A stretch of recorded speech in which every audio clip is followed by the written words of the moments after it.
Hi, everyone. My name's Elizabeth, and I'm the Support Plan Coordinator here at MBA. Today, I'm going to share a few tips and tricks related to your Manage Profile in PowerSchool.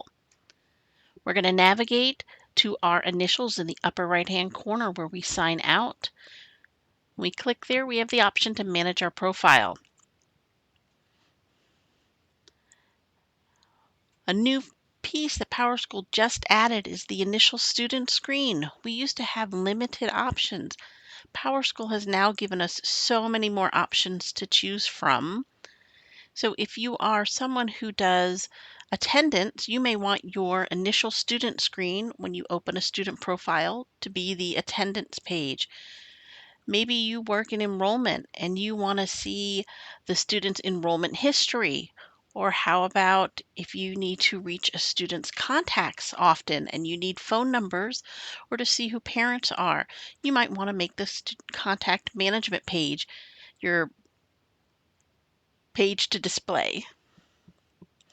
In addition, are you missing that alphabet when you want to search for a student? Maybe just students with the letter A as their last name.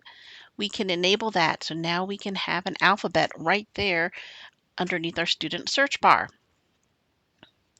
And let's not forget this really great option to include inactive student and staff in our searches. If we have this box checked, then when we search for students, we are going to see them as grayed out instead of that pretty blue that are active students.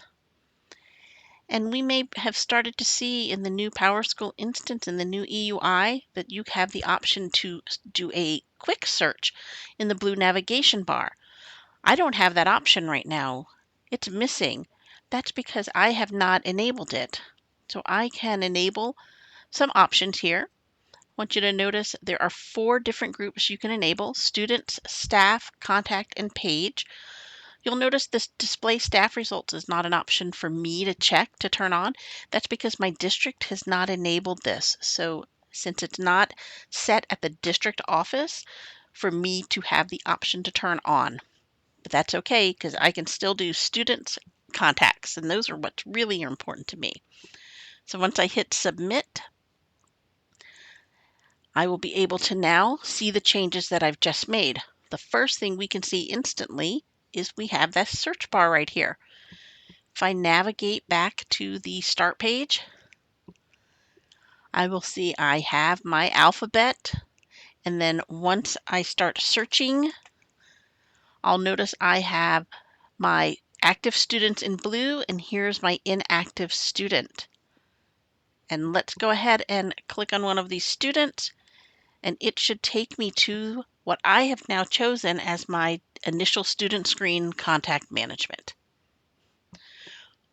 Well, if you want to make any other changes, you'll just come back up here, manage your profile again. I hope you enjoyed these couple of tips, and happy searching in PowerSchool.